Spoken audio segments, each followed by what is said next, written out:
Hello everyone, this is Shashank Tiwari from the Mahakal Tutorial Gwalior and I once again warmly welcome to all of you who are watching this video. और dear students, आज हम लोग cover करने वाले हैं English का एक बहुत ही इंपॉर्टेंट टॉपिक जिसका नाम है द सेंटेंस। ठीक है, आप किसी भी क्लास में और किसी भी एग्जाम की तैयारी कर रहे हैं, ये टॉपिक आपके लिए बहुत ज़रूरी है। और ट्रस्ट मी, अगर आप इसको अच्छे तरीके से नहीं समझ पाते हैं तो कहीं ना कहीं आपको इंग्लिश के दूसरे टॉपिक को समझने में बहुत डिफिकल्टी को फेस करना पड़ेगा। ठीक है, तो ज़्यादा टाइम वेस्ट नहीं करेंगे और मुद्दे की बात करते हैं। हमारा टॉपिक शुरू करेंगे दी सेंटेंस को। ठीक है, तुम लोग भी समझ से चलना। ठीक है, बहुत इंपॉर्टेंट पॉइंट है, लाइव क्लास में आप लोग आपके लिए लाइव ही है। ठीक है, दी सेंटेंस के बारे में बात करेंगे प्यारे बच्चे। तो सेंटेंस हम सब जानते हैं, लास्ट टाइम हम लोगों ने जो फर्स्ट लेक्चर बनाया था उसमें मैंने आपको बताया था कि अल्फ़ाबेट की थोड़ी सी हिस्ट्री बताई थी। ठीक है, अब अल्फ़ाबेट को मिला के हम लोग क्या बनाते हैं, वर्ड्स बनाते हैं। ठीक है, अल्फ़ाबेट को मिला के क्या बनाते हैं, वर्ड बनाते हैं। अब वर्ड जो है, बेसिकली वर्ड क्या है, अ साउंड और लेटर और ग्रुप ऑफ साउंड्स और letters that expresses a particular meaning. ठीक है, और चीजें थोड़ी सी मैं आपको यहाँ पर बताऊं, बहुत कम से कम शब्दों में अगर कहना चाहूँ तो कभी भी डेफिनेशन आप समझने का प्रयास मत करना। सर ये क्या बात हुई, हमारे एग्जाम में तो डेफिनेशन आती है। हाँ, स्कूल एग्जाम में डेफिनेशन ही आती है तो आप लोग यही लिख सकते हैं, लेकिन कॉम्पिटिटिव एग्जाम्स वाला जो स्टूडेंट होता है, जो एस्पायरेंट होता है, बेसिकली उसको ना कॉन्सेप्ट समझना होता है। क्योंकि अगर कॉन्सेप्ट समझ लिया तो आप हजारों डेफिनेशन बना सकते हैं, लेकिन अगर कॉन्सेप्ट नहीं समझ में आया तो डेफिनेशन के भरोसे काम नहीं चलेगा आपका। आई होप, ठीक है, कि आप मेरी बात समझेंगे। चलो, तो वर्ड क्या है थोड़ा सा यहाँ पे देख लेते हैं। अ साउंड और लेटर, ठीक है, और ग्रुप ऑफ साउंड्स और letter that expresses a particular meaning, यानी कि a group of letters which makes a complete sense is called word. ये सबसे इजी डेफिनेशन होती है जो सबको सबको समझ में आती है। इसका मतलब क्या, आपको उसको समझना कि वर्ड जो है लेटर से मिलके बनता है, लेकिन उसमें क्या सीन रहता है कि लेटर्स को एक फिक्स ऑर्डर में लगाने के बाद में अगर उसका पूरा सेंस निकल रहा है, तुम लोग समझ रहे हो, अगर लेटर्स को एक पर्टिकुलर फिक्स ऑर्डर में लगाने के बाद में उनका अगर सेंस निकल रहा है, ठीक है, तो वो कहलाएगा वर्ड, अन्यथा नहीं कहलाएगा। जैसे मैंने एग्जाम्पल में लिखा है कॉपी, तो COPY बेसिकली जो है एक फिक्स ऑर्डर में है। फिक्स ऑर्डर में है इसलिए क्या कहला रहा है, वर्ड। क्योंकि बी फोकस ऑन बोर्ड। ठीक है, नेक्स्ट लिखा है पेन, तो PEN को मैंने एक फिक्स ऑर्डर में लिखा है इसलिए इसका सेंस निकल रहा है, मीनिंग निकल रहा है, इसलिए क्या लग रहा है, वर्ड। अगर मैं इसका सीक्वेंस चेंज कर दूं, जैसे मैंने लिखा है भी कॉपी, ठीक है, ये लिखा है COPY, अगर मैं यहां पर लिख दूं YPOC, तो लेटर्स तो मेरे प्यारे बच्चे वो सब क्या है, सेम है, जो इसमें यूज हो रहे हैं वो इसमें, लेकिन ये वर्ड कहलाएगा, ये वर्ड नहीं कहलाएगा। तो उसका रीजन क्या है, उसका रीजन ये है कि मैंने लेटर्स को एक फिक्स ऑर्डर में लगाया है, उसका सेंस निकल रहा है, मीनिंग निकल रहा है। यानी कि मीनिंग निकलना बहुत इंपॉर्टेंट है। अगर मीनिंग नहीं निकलाएगा तो फिर भले वो लेटर्स बने रहें, एक साथ आप कितने भी लेटर्स लिख दो, वो वर्ड नहीं कहलाएगा। तो ये बेसिक कॉन्सेप्ट है, समझ में आया आपको? तो एक बार कंक्लूड करते हैं, वर्ड क्या होता है, अ ग्रुप ऑफ लेटर्स, ठीक है, which you make in fix order, ठीक है, and it makes sense is called word. कहानी समझ में आ रही है? लेटर्स को एक फिक्स ऑर्डर में लगाने के बाद में अगर उसका सेंस निकल रहा है तो वर्ड कहलाएगा, अगर सेंस नहीं निकल रहा है तो वो वर्ड नहीं कहलाएगा। I hope, are you getting my point? ठीक है, चलो, वर्ड के बाद थोड़ा सा मूव करते हैं सेंटेंस की तरफ। ठीक है, सेंटेंस क्या होता है प्यारे बच्चे, जिस तरीके से लेटर्स को मिला के हमने क्या बनाया, वर्ड बनाया, उस तरीके से वर्ड को मिला के हम बनाते हैं सेंटेंस। तो अ group of words containing a subject and verb that expresses a statement, a question, etc.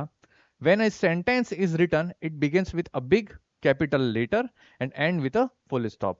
ये सिनेरियो थोड़ा अलग अलग सेंटेंस पे अलग अलग अप्लाई होगा, ठीक है, लेकिन कैपिटल लेटर से सेंटेंस शुरू होता है। क्या कहने का मतलब है, तो समझते हैं इस चीज को कि a group of words which makes a complete sense is called a sentence. A group of words which makes a complete sense is called a sentence, यानी कि वर्ड्स को एक फिक्स ऑर्डर में लगाने के बाद में अगर उसका सेंस निकल रहा है तो वो सेंटेंस कहलाएगा, अन्यथा नहीं कहलाएगा। समझ में आ रहा है कि नहीं? ठीक है, अब जैसे कि यहां पर हमने क्या लिखा है एग्जाम्पल में, it snows a lot in winter in Russia. जैसे कि हम सब जानते हैं कि रशिया में ठंड के टाइम पीरियड पे बर्फबारी बहुत ज्यादा होती है। ठीक है, अब ये जो वर्ब लिखा है it snows a lot in winter, अभी ये फिक्स ऑर्डर में है इसलिए इसका मीनिंग निकल रहा है। अगर हम इसका ऑर्डर ही चेंज करा दें, just like jumble word type अगर हम इसको बना दें, तो इसका मीनिंग नहीं निकलेगा। और तब भले ही इसके अंदर वर्ड बने रहें लेकिन उसका मीनिंग नहीं निकलने वाला, तो वो सेंटेंस भी नहीं कहलाएगा। समझ में आई बात? ऐसे ही दूसरा एग्जांपल लिखा I like to draw pictures, ठीक है, मुझे पिक्चर्स ड्रॉ करना पसंद है। तो यहाँ पर आई लाइक टू ड्रॉ जितने भी आपको वर्ड्स दिख रहे हैं ये एक फिक्स ऑर्डर में है। तो सेंटेंस के केस में भी वही चीज अप्लाई होगी कि वर्ड्स को एक पर्टिकुलर फिक्स ऑर्डर में लगाने के बाद में अगर कोई उसका सेंस निकल रहा है तो वो क्या कहलाएगा? बोलो बोलो, सेंटेंस। ठीक है, ऐसा मत सोचना कि मैं वीडियो रिकॉर्ड कर रहा हूं, आपकी क्लास भी चल रही तो आप लोग समझ से चल रहे हैं। ठीक है, आई होप। अब यहाँ पर क्या आपको बहुत सारी चीजें लिखी होंगी, तो देखो एक सिंपल डेफिनेशन लिखी है, ये मैं आपको प्रीवियस वाले, ये मैं न जाने कितनी बार बना रहा हूँ वीडियो और आपको क्लास में पढ़ा दिया है। थोड़ा सा नया ट्राई करने का प्रयास किया है तो आप समझना उसको। ग्रुप ऑफ वर्ड्स कंटेन है सब्जेक्ट, जिसमें एक सब्जेक्ट होता है, एक वर्ब होता है, एक्सप्रेस करते हैं किसी स्टेटमेंट को, क्वेश्चंस को। ठीक है, बहुत सारी चीजें होती है इसमें। और सेंटेंस जब शुरू होता है तो वो नॉर्मल सेंटेंस जो होता है बेसिकली अफर्मेटिव टाइप, ठीक है, तो वो कैपिटल लेटर से शुरू होगा और फुल स्टॉप पे एंड होता है। ठीक है, अगर इंटेरोगेटिव सेंटेंस होगा तो वो क्वेश्चन मार्क पे होगा, इंपेरेटिव का तो फुल स्टॉप पे होगा, एक्सक्लेमेटरी होगा तो एक्सक्लेमेशन मार्क के साथ में एंड होगा। ठीक है, आई होप इस वाली स्लाइड में आपको कोई डाउट नहीं होगा, अगर हो तो पूछें। क्लियर है? अगर आपको भी कोई क्वेरी है देन कमेंट बॉक्स में अपडेट करिएगा। नेक्स्ट हम बात करते हैं मेरे प्यारे बच्चे पार्ट्स ऑफ सेंटेंस के बारे में। तो पार्ट ऑफ सेंटेंस को शुरू करने से पहले बताएं कि बच्चे बहुत कंफ्यूज होते हैं, सर पार्ट और काइंड में डिफरेंस है। हाँ बिल्कुल है, जैसे पार्ट्स हमारी बॉडी पार्ट्स, ठीक है, और काइंड्स मतलब बॉडी के काइंड्स बात कर लें तो पार्ट्स मतलब हिस्से, भाग के बारे में बात कर रहे हैं। तो सेंटेंस के पार्ट बेसिकली दो होते हैं, there are two part of sentence, number one is subject and number two is predicate. ठीक है, every sentence has two parts, subject and predicate, जैसा कि यहाँ पर मेंशन किया गया है कि हर सेंटेंस के दो पार्ट होते हैं। पहला होता है मेरे प्यारे बच्चे सब्जेक्ट और दूसरा क्या होता है? प्रेडिकेट। ठीक है, अब क्या लिखा है? द पर्सन और थिंग वी स्पीक अबाउट। दूसरा क्या लिखा है? What we speak about that person और थिंग। ठीक है, कंसीडर द फॉलोइंग स्टेटमेंट, यानी कि इन दोनों चीजों को, ये जो दो स्टेटमेंट लिखे गए मेरे प्यारे बच्चे, उस स्टेटमेंट को इस एग्जांपल पर अप्लाई करना है। ठीक है, सो क्या लिखा है यहाँ पर एग्जांपल में? अनुभव इज एन इंटेलिजेंट बॉय। हमें इस सेंटेंस के अंदर सब्जेक्ट और प्रेडिकेट को आइडेंटिफाई करना है, और सब्जेक्ट और प्रेडिकेट के लिए हमें दो जो स्टेटमेंट लिखे गए थे उनको अप्लाई करना है। द पर्सन और थिंग वी स्पीक अबाउट, ठीक है, सब्जेक्ट क्या होता है बेसिकली मेरे प्यारे बच्चे? किसी भी सेंटेंस में जो काम करने वाला होता है या फिर जिसके बारे में हम बात करते हैं वो होता है subject. Mean to say a person और thing about which something is said is called subject. और प्रेडिकेट क्या होता है? And whatever we said about the subject is called predicate. नहीं आया समझ में? फिर समझ लो। सब्जेक्ट क्या होता है? सब्जेक्ट को हिंदी में बोलते हैं कर्ता। कर्ता क्या है? किसी भी सेंटेंस में जो काम करने वाला होता है। एक सेंटेंस लिखा है जिसमें कोई सेंटेंस में सब्जेक्ट काम कर रहा होता है, जो भी काम करने वाला होता है या फिर हम जिसके बारे में बात कर रहे होते हैं वो होता है हमारा सब्जेक्ट। और सब्जेक्ट के बारे में हम क्या बात कर रहे हैं, सब्जेक्ट क्या कर रहा है, वो हो जाएगा हमारा प्रेडिकेट। सिंपल। अब इस सेंटेंस में मुझे बताओ, Anubhav is an intelligent bird. So Anubhav if you are watching then must like, ठीक है, सो अनुभव नो डाउट कि इंटेलिजेंट बॉय है तो है। तो अनुभव इज एन इंटेलिजेंट बॉय, इसमें किसके बारे में बात हो रही है आप मुझे बताएं? अनुभव के बारे। तो अनुभव क्या हो जाएगा मेरे प्यारे बच्चे? सब्जेक्ट। ठीक है, और अनुभव के बारे में क्या बातें हो रही हैं कि तो रिमेनिंग पार्ट इज कॉल्ड, ठीक है, यहां पर क्या हो जाएगा? ये हो जाएगा प्रेडिकेट। ठीक है, अब आगे देखो, in this sentence we speak about Anubhav. इस सेंटेंस में हम सब जानते हैं कि अनुभव के बारे में बात कर रहे हैं। And what we say about him is that intelligent boy. वही चीजें इंग्लिश में लिख दी। ठीक है, the name of the person और thing we speak about is called subject. तो सब्जेक्ट क्या होता है? जैसा कि मैंने आपको बताया, अ पर्सन और thing about we something is said, और यहाँ पे लिख दिया कि the name of the person और thing we speak about is called. मैंने इसीलिए कहा है कि देखो अगर आपने कॉन्सेप्ट समझ लिया तो डेफिनेशन हजारों बन जाएगी। मैंने डेफिनेशन अलग बोली, यहाँ पर अलग लिखी हुई है। ठीक है, तो डेफिनेशन से मतलब नहीं है, कॉन्सेप्ट समझ में आना चाहिए। ठीक, एस्पायरेंट कॉन्सेप्ट समझता है और स्टूडेंट डेफिनेशन। ठीक है, तो आप सभी को एस्पायरेंट बनना है मेरे प्यारे बच्चे। आई होप इसमें कोई डाउट है मैं पूछे मेरे प्यारे बच्चों। सब्जेक्ट प्रेडिकेट क्लियर हुआ? तो किसी भी सेंटेंस में जो काम करने वाला होता है उसके बारे में, ठीक है, वो कहलाएगा हमारा सब्जेक्ट, और जिसके बारे में जो बात हो रही है वो कहलाएगा प्रेडिकेट। नेक्स्ट कुछ एग्जांपल और दिए गए आपके सामने। What we say about the subject is called predicate बता दिया। सब्जेक्ट क्या है इसमें? कैट स्लीप्स अ लॉट, बिल्लियां बहुत सोती हैं, अच्छी बात है। ठीक है, ही रन्स एवरी मॉर्निंग, वो ही रन्स एवरी मॉर्निंग मतलब क्या है? वो रोज सुबह भागता है, और अच्छी बात है भैया। The book has an interesting plot, जब बुक है उसका इंटरेस्टिंग प्लॉट है। तो इस सेंटेंस में हम जिसके बारे में बात कर रहे हैं वो क्या हमारा सब्जेक्ट, और उनके बारे में क्या बातें हो रही है वो हमारा प्रेडिकेट। ठीक है, अब इसमें सेंटेंस में दूसरे वाले में लिखा ही रन्स एवरी मॉर्निंग, तो इसमें कोई काम किया जा रहा है, एक्शन किया जा रहा है। तो मैंने आपको बताया था किसी भी सेंटेंस में जो काम करने वाला होता है, तो काम कौन कर रहा है इसमें? भाग कौन रहा है? ही बेसिकली क्या है? प्रोनाउन। हाँ, सब्जेक्ट भी, ठीक है, प्रोनाउन है और सब्जेक्ट भी है। ठीक है, और उसके बारे में क्या बातें हो रही है कि रन्स एवरी मॉर्निंग, वो हर सुबह भागता है। तो इस तरीके से आप सब्जेक्ट और प्रेडिकेट में डिफरेंशिएट कर सकते हैं। ठीक है, कॉन्सेप्ट समझना है, बार बार रिपीट कर रहा हूँ, कॉन्सेप्ट समझ में आ गया तो कभी दिक्कतें नहीं आएंगी। चाहे आप आरआईएमसी के स्टूडेंट हो, सैनिक स्कूल के, आरएमएस के, आपको ये चीज पढ़नी ही पड़ेगी मेरे प्यारे बच्चों। समझ में आ रही है? चलो नेक्स्ट बात करते हैं। 4 types of sentence according to function. 4 प्रकार के सेंटेंस होते हैं अकॉर्डिंग टू फंक्शन। अरे सर ये क्या बात हुई, हमने तो 5 पढ़े हैं, 5 ऑप्टेटिव सेंटेंस होता है। हाँ बिल्कुल होता है, तो थोड़ा उसको समझेंगे। देखो आप 6 क्लास तक, 7th 8th तक की अगर एग्जाम देते हैं तो बेसिकली 4 टाइप के सेंटेंस, यानी कि आपको 5 टाइप के सेंटेंस पढ़ा जाएंगे, ऑप्टेटिव सेंटेंस भी उसमें इंक्लूड कर लिया जाएगा। लेकिन थोड़ा सा आप सीनियर लेवल पर अगर जाएंगे, ठीक है, सीजीएल एसएससी लेवल का अगर कोई एग्जाम देते हैं या फिर 12th तक के लेवल, 10th तक के, तो उसमें ऑप्टेटिव सेंटेंस को कंसिडर नहीं किया जाता है। ठीक है, ये क्या बात हुई सर? हाँ बिल्कुल यही बात हुई है। आप समझना, अभी सारे कॉन्सेप्ट आपके क्लियर हो जाएंगे, वीडियो को लास्ट तक देखिएगा।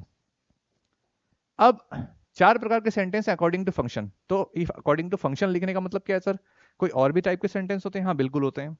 तो सेंटेंस बाय पर्पस, ठीक है, और बाय स्ट्रक्चर, 2 प्रकार के होते हैं। बाय पर्पस में हम लोग कर सकते हैं फंक्शन, बाय पर्पस बोल लो या बाय फंक्शन बोल लो, एक ही बात है। ठीक है, और बाय स्ट्रक्चर अलग होता है। बाय स्ट्रक्चर में हम पढ़ाते हैं सिंपल, कंपाउंड, कॉम्प्लेक्स और मिक्स सेंटेंस। उसके बारे में नेक्स्ट लेक्चर में बात करेंगे। ठीक है, अभी हम जो पढ़ने वाले वो क्या है? बाय फंक्शन, ठीक है, यानी कि bye purpose.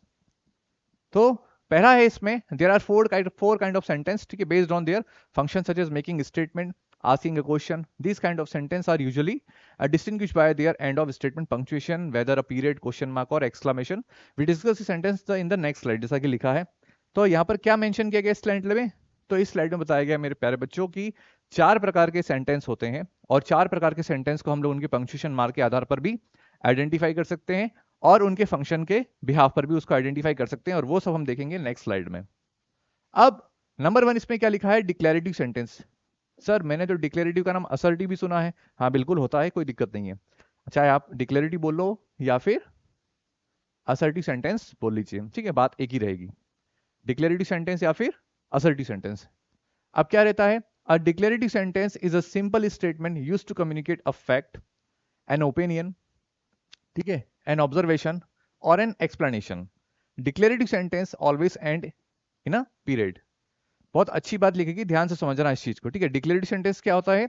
Declarative sentence is a simple statement. कोई सिंपल स्टेटमेंट होगा तो वो डिक्लेरेटिव कहलाएगा, ठीक है। Use to communicate a fact, अगर हम किसी फैक्ट को कम्युनिकेट कर रहे हैं तो वो क्या कहलाएगा? डिक्लेरेटिव की कैटेगरी में आएगा। एंड ओपिनियन, अगर हम हमारा ओपिनियन दे रहे हैं तो वो भी काय में आएगा? डिक्लेरेटिव की कैटेगरी में आएगा। एंड ऑब्जर्वेशन, किसी प्रकार की ऑब्जर्वेशन की बात हो रही है तो वो भी काय में आएंगे? डिक्लेरेटिव सेंटेंस, ठीक है। बहुत सारे लोग बोलते हैं कि डिक्लेरेटिव अफर्मेटिव एक ही बात होती है। हाँ तो वो उसका पार्ट है, समझने का प्रयास करना, ठीक है, वो उसका पार्ट है। अगर हम किसी प्रकार के ऑब्जर्वेशन, ओपिनियन या फैक्ट के बारे में डिस्कशन कर रहे हैं तो वो काय में आएगा? डिक्लेरेटिव सेंटेंस की कैटेगरी में। आई होप आपको समझ में आ रहा होगा। अगर स्पीड थोड़ी सी ज्यादा लग रही है तो उसको 0.5 0.75 की स्पीड में कर लीजिएगा, और प्रीवियस वाले भी लेक्चर देखते रहिएगा, ठीक है। अपनी पढ़ाई जारी रखें बच्चों आप लोग। अब यहां के बाद देखते हैं declared sentence always and a period, जैसा कि बताया गया फुल स्टॉप के साथ में। ये पीरियड मार्क जो लिखा है इसका मतलब है फुल स्टॉप, ठीक है। डिक्लेरेटिव सेंटेंस के एग्जांपल क्या है? Hardik brushes his teeth twice a day. So Hardik, if you are watching then must press like button, ठीक है। तो हार्दिक भी हमारा, हालांकि पता नहीं 2 बार बटन ये ब्रश करता है कि नहीं, ठीक है, तो पता चलेगा फिर से जब मिलेंगे तो हार्दिक हमारा बहुत अच्छा, देखो हार्दिक हमारा बहुत अच्छा बच्चा है। हमारे पास जितने बच्चे आते हैं हम सभी के कहीं ना कहीं नाम लेने का प्रयास करते हैं, तो अपने अनुभव का और हार्दिक का नाम मेंशन करा है इसमें। तो Hardik brushes his teeth twice a day. Hardik जो है दिन में 2 बार अपने दांतों की सफाई करता है, ठीक है। अब वो चाउमीन नूडल्स इतने खाएगा तो 2 बार तो दांत साफ करने पड़ेंगे ना बच्चों, है कि नहीं, वरना दांतों में कीड़े लग जाएंगे। अब फिर कोई महारथी बोलेगा सर मीठा खाने से कीड़े लगते हैं, फिर हम क्या बोलेंगे उसको? बहुत चल रहा है, ठीक है। तो he didn't like the movie as much as his partner did। तो ये दोनों ही सेंटेंस में अगर देखा जाए मेरे प्यारे बच्चों तो क्या है? डिक्लेरेटिव सेंटेंस है, किसी प्रकार के स्टेटमेंट की बात हो रही है, कुछ बताया जा रहा है, और सब्जेक्ट और वर्ब इसके अंदर प्रेजेंट है, और साथ में ये फुल स्टॉप से एंड हो रहा है, ठीक है। आई होप तो डिक्लेरेटिव सेंटेंस समझ में आया आपको। चलो थोड़ा सा आगे बात करते हैं। टाइप्स ऑफ डिक्लेरेटिव, क्या बात कर दी सर, डिक्लेरेटिव सेंटेंस के भी टाइप है? हाँ मेरे प्यारे बच्चे, डिक्लेरेटिव सेंटेंस के भी टाइप है। अब क्या लिखा है? अफर्मेटिव और नेगेटिव। डिक्लेरेटिव सेंटेंस के भी या फिर असर्टिव सेंटेंस के भी मेरे प्यारे बच्चे 2 टाइप होते हैं। पहला है इसमें अफर्मेटिव और दूसरा है नेगेटिव। अफर्मेटिव सेंटेंस क्या होते हैं? तो an affirmative sentence is any sentence that is positive. Affirmative sentence वो होता है, हर वो सेंटेंस जो पॉजिटिव होता है। सर पॉजिटिव क्या आता है? ऐसे सेंटेंस में केवल नॉर्मल बातें होती हैं, मैं पढ़ा रहा हूँ, आप बैठे हैं, आप क्लास अटेंड कर रहे हैं, दीवार का कलर व्हाइट है, ठीक है, बल्ब जल रहा है, कैमरा ऑन है, ये सारी चीजें क्या है? पॉजिटिव बातें हैं। तो affirmative sentence is any sentence that is positive. It can be assertive sentence, ठीक है, it can be assertive sentence, तो हाँ, तो असर्टिव का तो पार्ट है वो, ठीक है। और अ डिक्लेरेटिव सेंटेंस, और असर्टिव को डिक्लेरेटिव कहा जाता है। Which has no negative word, जिसमें कोई नेगेटिव वर्ड्स ना हो। तो सर ये नेगेटिव वर्ड्स क्या होते हैं? नेगेटिव वर्ड्स मतलब बेसिकली देखा जाए तो नीदर हो गया, नीदर समझते हो, नीदर, नन और फ्यू, लिटिल। इसके अलावा जिस सेंटेंस में नॉट का यूज हो रहा है वो सब क्या आएंगे? नेगेटिव वर्ड्स के अंदर आ जाएंगे, ठीक है। तो अफर्मेटिव सेंटेंस क्या है? Basically affirmative sentence is any sentence that is, जो पॉजिटिव सेंटेंस होते हैं उन्हीं को अफर्मेटिव कहा जाता है, और उसमें नेगेटिव वर्ड का यूज नहीं होता है।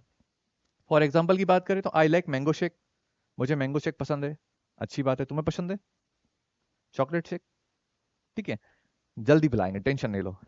नेक्स्ट है इसमें नेगेटिव सेंटेंस। तो a negative sentence is a sentence that represents a negative thought, action और ओपिनियन।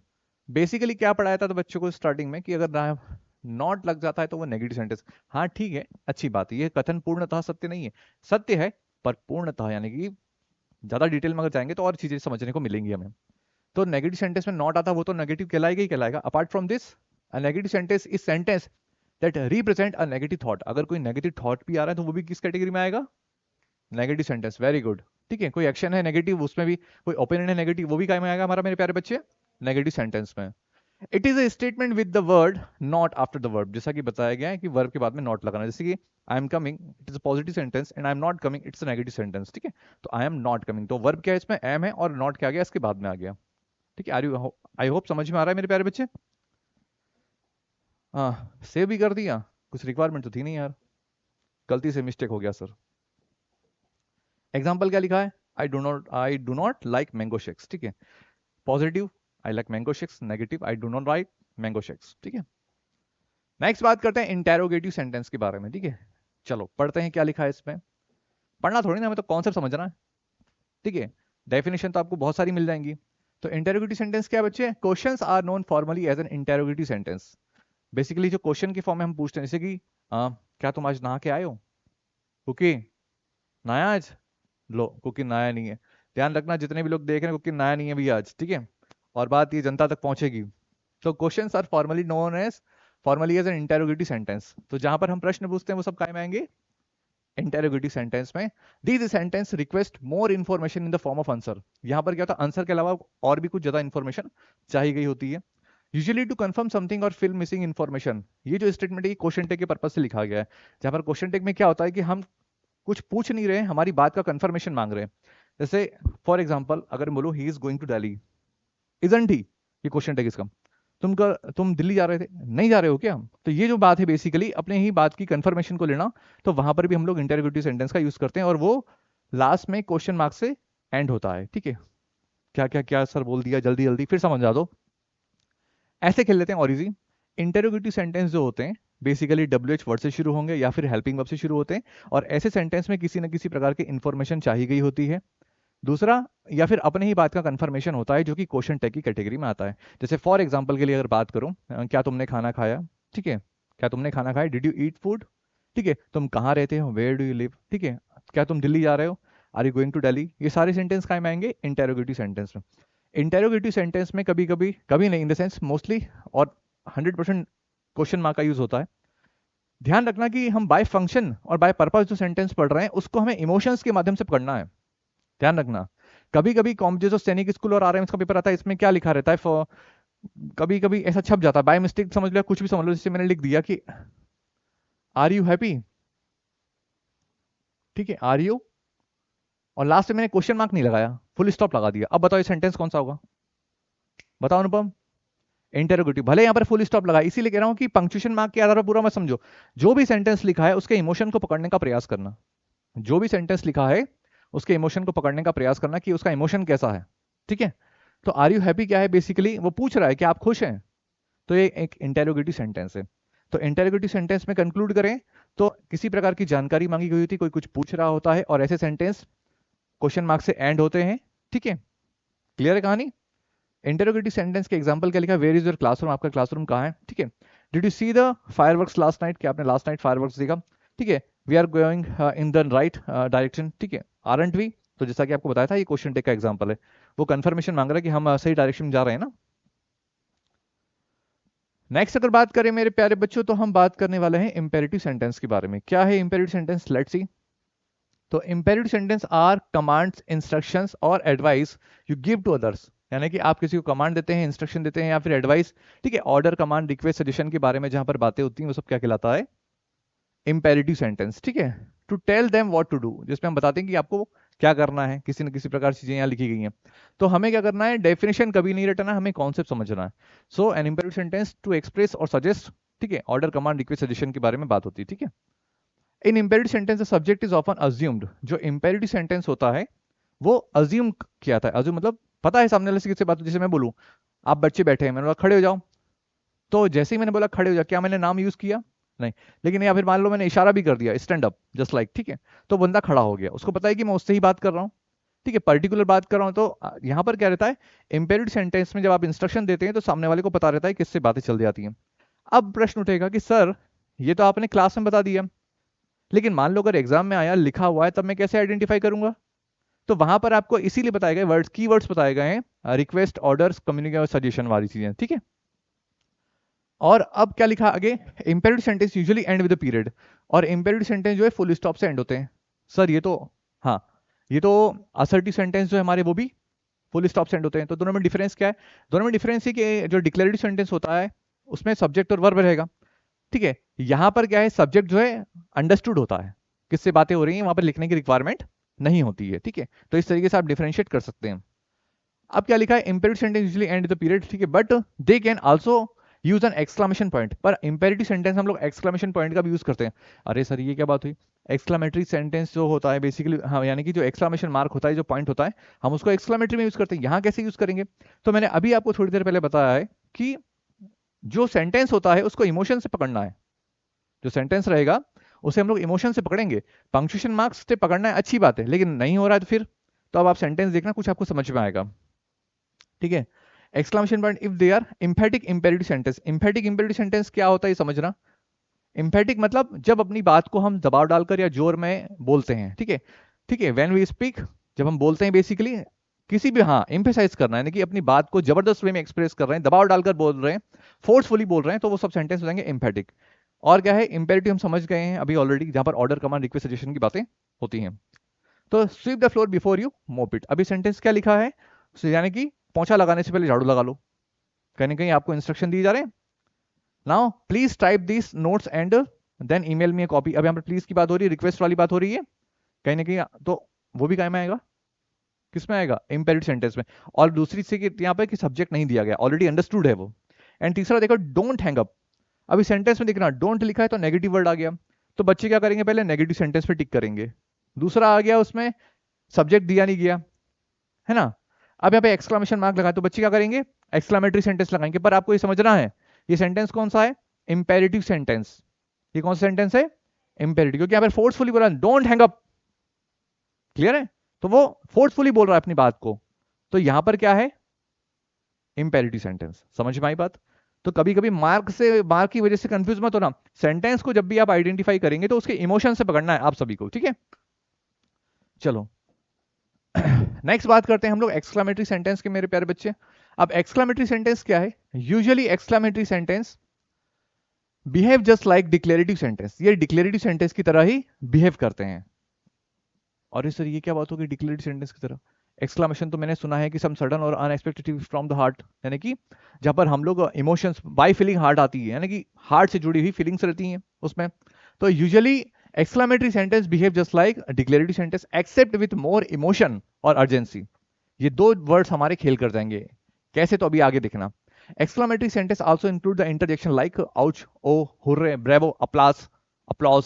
ये सारे वर्ड जो होते हैं ये आपके इमोशंस को डिनोट करने के लिए यूज में आते हैं, और यही वो वर्ड, इनको इंटरजेक्शन वर्ड्स कहा जाता है, और ये एक्सक्लेमेटरी में यूज होते हैं, और इन्हीं के माध्यम से हम सेंटेंस को आइडेंटिफाई कर पाते हैं। जैसे hurray we have won the match, ठीक है, हमें खुशी हो रही है। Oh she is no more, वो नहीं रही, ठीक है। तो अब we show this extra emotion with an exclamation mark, हम एक्सक्लेमेशन मार्क से आइडेंटिफाई कर सकते हैं। Also known as an exclamation point at the end of the sentence. तो सेंटेंस के लास्ट में अगर एक्सक्लेमेशन पॉइंट नजर आएगा तो आप उसको आइडेंटिफाई कर सकते हैं। लेकिन बार बार रिपीटेशन कर रहा हूं कि सेंटेंस जो बाय पर्पस है, ठीक है, उसको हमें इमोशंस के माध्यम से पकड़ना है। अब सेंटेंस में एग्जांपल देखो क्या लिखा है। Consider the difference between the two sentence. दो सेंटेंस आपके सामने लिखे हैं, दोनों में आप फील करना। आई एट स्नेल, ठीक है, आई एट स्नेल क्या है, स्नेल क्या है आप बताना मुझे ग्रुप में, ठीक है, अगर वर्ड मीनिंग पे फोकस है आपने कमांड कर रखी होगी तो।